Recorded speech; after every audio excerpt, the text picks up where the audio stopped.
宏福苑嘅事件唔係單一案例，而係一條好長嘅香港黑心產業鏈。各位香港人，我係 Miller。呢幾日相信大家個心都唔好過，而我今日唔係嚟講財經嘅，而係同大家講下香港呢一條黑心嘅工程產業鏈。我自己曾經都一度覺得賺錢係我人生最緊要嘅嘢，但係慢慢經歷咗更加多嘅事，我發現呢一樣嘢唔係我內心嘅唯一一個標準。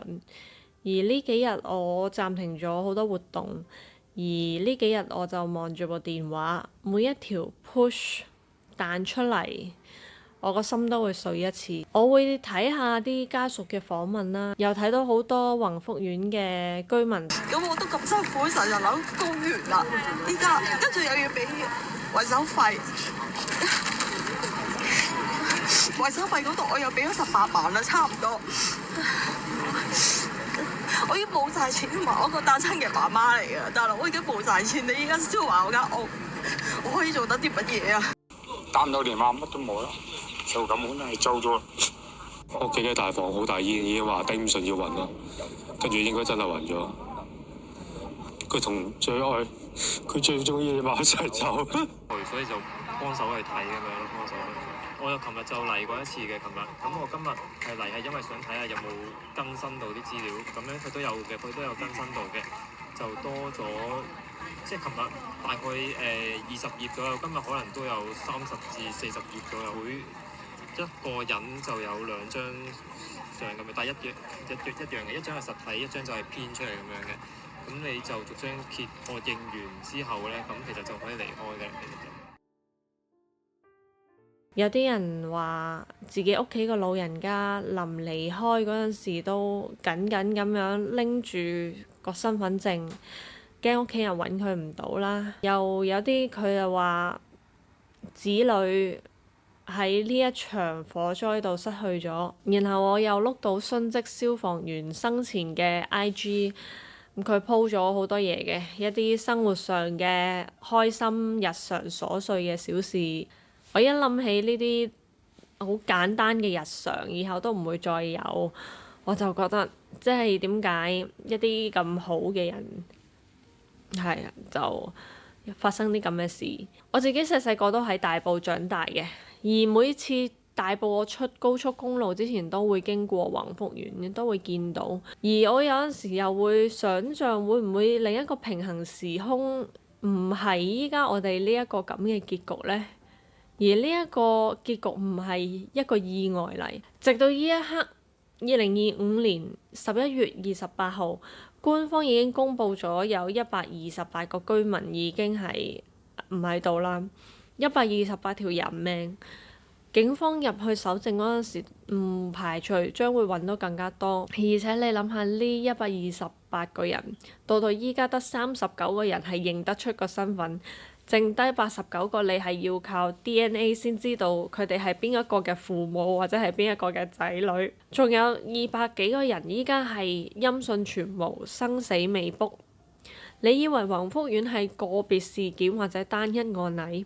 錯啦，呢一個係黑心產業嘅冰山一角。首先，東張西望喺舊年7月已經係報導過宏福苑3.3億大維修嘅黑幕。當時樓齡已經有41年嘅大埔宏福苑公佈要進行大維修，結果法團喺幾個 plan 入邊幾乎係揀咗最貴嗰個 plan。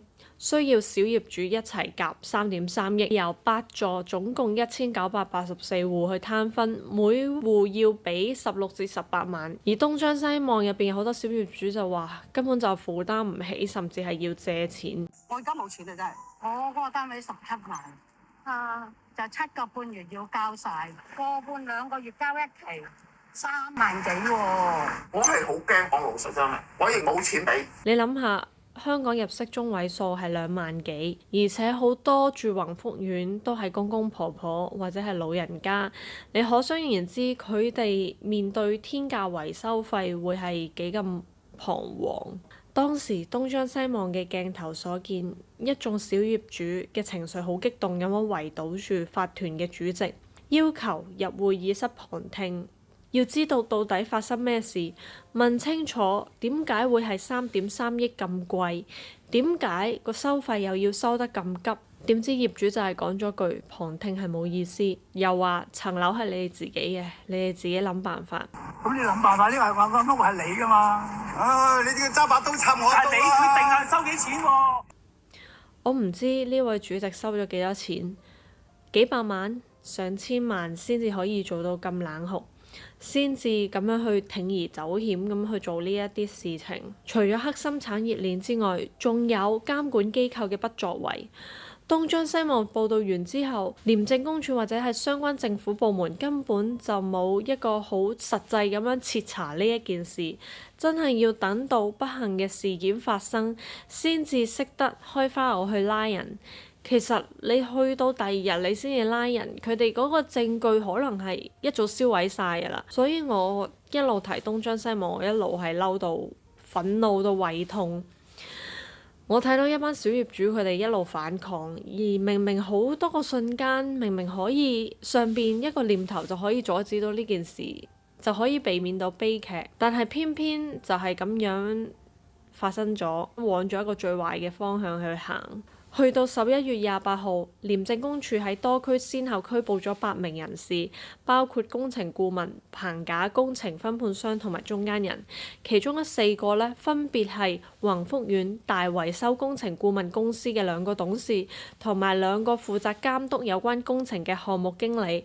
另外3個人係棚架工程分判商，包括一對夫婦同埋東主，剩低1個就係中間人。我希望呢一件事查清楚之外，有啲嘢我都想同大家講。你以為宏福苑128條人命、3.3億嘅天價維修，呢一個不幸事件只係孤例？錯，佢只係香港維修界黑幕嘅冰山一角。今日我就逐單同大家講，你就會知道呢一啲係有組織、長期明目張膽搶小市民血汗錢嘅犯罪。第一單火炭瑞和苑3.9億，全港近年最高。2022年法團話要做大維修，每一戶夾22000至33000，近100個街坊即刻反對，覺得層樓又唔係爛到咁，點解要收咁貴呢？結果法團照樣硬推，所以啲街坊一怒之下入稟小額錢債審裁處，直接去告法團主席同埋秘書，追討返超過9000萬，9000萬啊各位！即係話佢哋如果唔反抗嘅話，就會俾法團同埋承建商夾份搶走咗9000萬。有前法團嘅副主席同我哋報料，法團似乎一早就知棚網不合規格。譬如係棚網咁啦，我哋嗰陣時咧就係請咗個獨立嘅監工去幫手監管呢個工程嘅。咁佢就發現咗咧，佢哋嗰啲棚網咧冇跟合約嘅要求咧，係提供一啲阻燃性嘅棚網。咁啊，我哋喺舊年嘅4、5月咧做過燃燒測試嘅，點知一燒就着。知道我哋做咗呢啲咁嘅嘢之後咧，嗰個承建商咧就將部分嗰啲棚網咧就換咗嘅。應該係中高層上高嗰啲咧，就係冇換過嘅，應該係嗰啲係非阻燃嘅棚網嚟嘅。第二單大埔新興花園38年樓齡，2016年招標，最低標都報1.2億，但係房協獨立估價只係4400萬，貴咗1.6倍。顧問費更加係離譜，淨係收44萬，佔總額嘅0.4%。即刻啲街坊都懷疑啦。你收咁少，係咪真係有動力幫我哋去監察承建商呢？你係咪同承建商其實着埋同一條褲㗎？所以啲街坊係全體否決咗呢個工程，最終保住咗1億幾。第三單大埔海寶花園，2013年報9000萬。顧問費淨係收18萬，比例係少於1%。正常顧問費係應該要有1成左右，即係900萬。呢一個收費低成咁，又係唔合理。第四單荃灣麗城花園原本係報1億4000萬，好彩佢哋本身有個建築師嘅業主劉柏堅，睇完標書就指出呢一個顧問費係平得交關，而且質疑呢一單係有圍標。佢即時搞咗個關注組，推翻舊法團，自己去組新嘅法團，然後做咗3件事：第一，唔請黑心顧問；第二，拆細工程去分段做；第三，自己請獨立工程師去寫標書。結果呢，54間公司搶住入標，價錢即刻跌到唔使7000萬。由1億4千萬跌到去7千萬，係跌咗一半。同樣嘅工程，你換個唔同嘅法團，即刻慳咗7千萬啊！麗城花園依家係俾業主視為反圍標嘅案例，因為佢哋嘅行動話俾我哋知，如果你棟大廈都遇到呢一種圍標嘅情況，你一定要反抗。唔知你哋依家聽到呢度係咪已經開始有啲頭緒？宏福苑唔係第一單，亦都唔會係最後一單。瑞和苑3.9億，新興1.2億，海寶9000萬，麗城1.4億，每一單背後都係同一條黑心產業鏈、黑心法團、黑心顧問、圍標承建商同埋貪平用一啲唔防火嘅物料。你可以想像到呢一啲既得利益者收咗3億3千萬，但係最後一滴利潤都要揸到盡，再加上有關嘅部門其實佢哋監管不力㗎，每一層都係往錯嘅地方行，先至釀成今次嘅慘劇。宏福苑事件之後，好多屋苑唔知係咪心虛都拆晒自己啲棚網。當時係開會嘅時候講過三座咁樣做，你都未請顧問公司，唔好咁樣啦。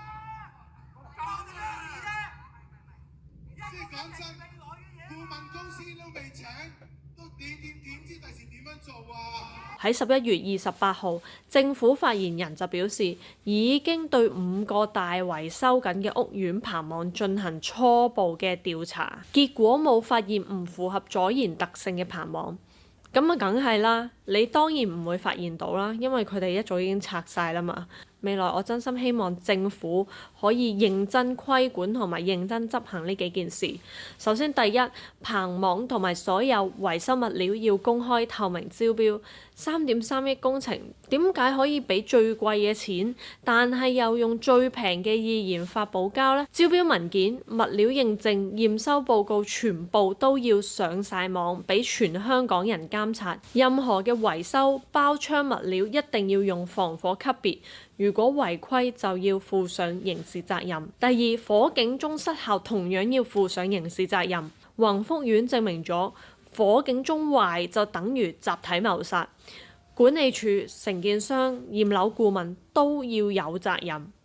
第三，大維修必須分期施工，一次過包晒7座8座，你一燒起晒，全軍就會覆沒。政府應該要即刻立法，呢一啲樓層嘅大維修一定要分開做。第四，地盤禁煙要認真去禁，入地盤之前個個都要搜身，搜到煙要即刻停工，一捉到食煙要即刻炒，即刻記名，而公司同埋包工頭都要記錄在案。第五，以後全香港嘅業主立案法團要有個全面透明嘅監督機制，唔可以俾少部分法團自己有喺度圍威喂。